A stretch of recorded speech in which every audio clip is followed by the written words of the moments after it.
जव्हारमध्ये भूमिपुत्र एल्गार संघटनेच्या धुलाई आंदोलनाला दणदणीत यश. बडतर्फ 60 महिला कर्मचाऱ्यांना पुन्हा सेवेत घेण्याचे प्रशासनाचे आदेश. जव्हार येथील एकात्मिक आदिवासी विकास प्रकल्प कार्यालयासमोर भूमिपुत्र एल्गार संघटनेच्या वतीने पुकारण्यात आलेल्या लक्षवेधी धुलाई आंदोलनाला मोठे यश मिळाले आहे.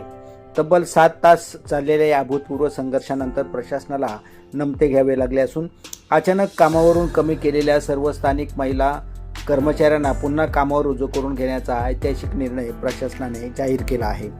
तसेच त्यांचे मागील 7 ते 8 महिन्यापासूनचे थकीत असलेले वेतनही तातडीने अदा करण्याच्या सूचना दिल्या आहेत. भूमिपुत्र एल्गार संघटनेचे हे पहिलेच आंदोलन मात्र मिळालेले अनपेक्षित यश लक्षवेधी ठरत आहे.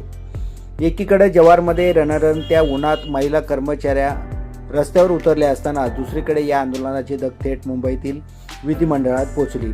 विधान परिषदेचे आमदार डॉक्टर मनीषा कायंदे यांनी पॉइंट ऑफ इन्फॉर्मेशन द्वारे हा अत्यंत महत्त्वाचा प्रश्न सभागृहात तातडीने मांडला. यावर आदिवासी विकास मंत्री डॉक्टर अशोक उईके यांनी तात्काळ दखल घेत सभागृहाचे निवेदन करण्याचे आश्वासन दिले.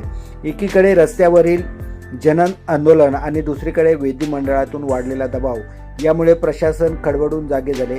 अखेर चक्रे वेगाने फिरली आणि प्रशासनाने या सर्व 60 महिलांना पुन्हा कामावर घेण्याचे आणि त्यांचे थकीत वेतन देण्याचे लेखी आश्वासन दिले. या यशस्वी आंदोलनाचे नेतृत्व भूमिपुत्र एल्गार संघटनेचे सरचिटणीस नवनाथ भोये, कार्याध्यक्ष सुनील लोणे आणि अध्यक्ष प्रमोद पवार यांनी केले.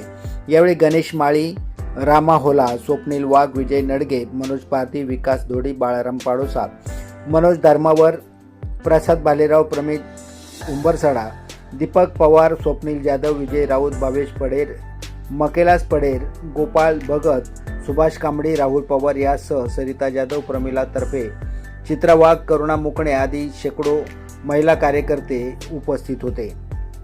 भारताचा मार्क्सवादी लेनिनवादी पार्टीचा भक्कम पाठिंबा या आंदोलनाला मिळाला. डॉक्टर मनीषाताई कायंदे याच्या ज्येष्ठ आमदार आहेत. त्यांनी आपल्या जव्हार तालुक्यातल्या, मुखाडा तालुक्यातल्या, विक्रमगड वाळा तालुक्यातल्या या भगिनींचा, आपल्या सगळ्या लाडक्या बहिणींचा प्रश्न त्यांनी विधान परिषदेमध्ये उपस्थित केला आणि आपल्या भूमिपुत्र संघटनेच्या आंदोलनाची दखल घेतली गेली. आता या सगळ्या 7 तासाच्या प्रवासाचं फलित काय ते साहेब आपल्याला सांगतील. साहेबांना मी विनंती करेन टिके साहेबांना की पहिल्या दिवसापासून ते आपल्या प्रश्नाच्या बाबतीत सकारात्मक होते आणि हे त्यांना आम्ही इथेही बोललो, पोलिसांसमक्षही बोललो आणि तुमच्या समोरही बोलतो. साहेबांना मी विनंती करतो की साहेबांनी आमच्या आंदोलनाचं फलित आम्हाला सांगा. सर्वांना नमस्कार. मी सर्वप्रथम दिलगिरी व्यक्त करतो की आपल्याला इथं एवढं उन्हामध्ये येऊन बसावं लागलं, हे सगळं आपल्याला असं मांडावं लागलं. पण प्रशासन आहे, काही गोष्टी थोडासा वेळ लागतो, सगळे निर्णय घ्यायला खूप सारे यंत्रणा असते, त्याच्यामध्ये आम्हाला थोडासा वेळ गेला.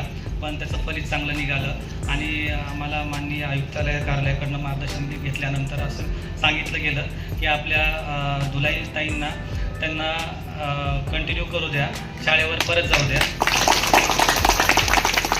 भूमिपुत्र एल्गार संघटना जिंदाबाद. आणि दुसरा उद्या सकाळपासून आपण कंटिन्यू गेला तर चालेल. आणि थकीत प्रश्न होता, थकीत वेतनाचा बऱ्यापैकी मार्च एप्रिलपर्यंत सर्व निघाले, पण माहिती काढली मी. आता जे जूनपासूनचं आपलं होतं ते आपलं प्रलंबित होतं, त्याचं पण मी कारण सांगितलं यांना की कशामुळं आम्हाला ते थांबवावं लागलं होतं. तर त्याच्यावर तोडगा निघाला आहे आणि आपल्या त्याच्यासाठी तरतूद पण आली आहे. आता आपण तुम्हाला या 2 दिवसामध्ये आम्ही ते आपल्याला अदा केलं जाईल वेतन.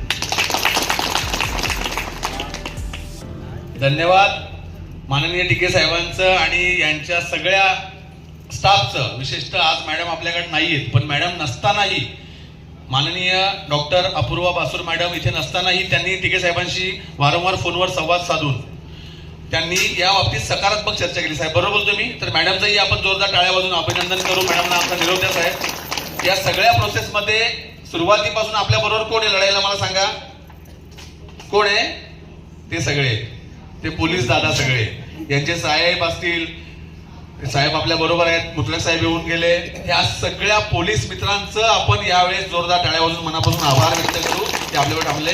आदिवासी विकास प्रकल्प जे आम्हाला खिडकीतून बघतात, जे आम्हाला प्रत्यक्ष अप्रत्यक्ष ऐकतात, त्या सगळ्या स्टाफचा आम्ही विनम्रपणे तुमचे सगळ्यांचे आभार मानतो. या लढाईमध्ये तुम्ही आम्हाला सहकार्य केलं, कोऑपरेट केलं आणि या 60 बहिणींना आज तुम्हा सगळ्यांमुळे न्याय मिळाला.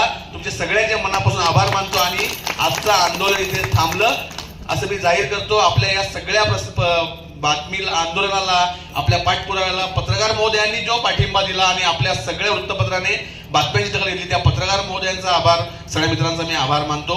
आणि प्रत्यक्ष या आंदोलनामध्ये ज्याने आपल्याला हातभार लावला त्यांचं विधान परिषदेमध्ये आवाज उठवण्यासाठी जी टीम आपली काम करत होती त्या टीमचं माननीय आमदार मनीषाताई कायंदे यांचं सर्वांचं मी आभार मानून आजचं आंदोलन संपलं असं जाहीर करतोय. धन्यवाद. थँक्यू.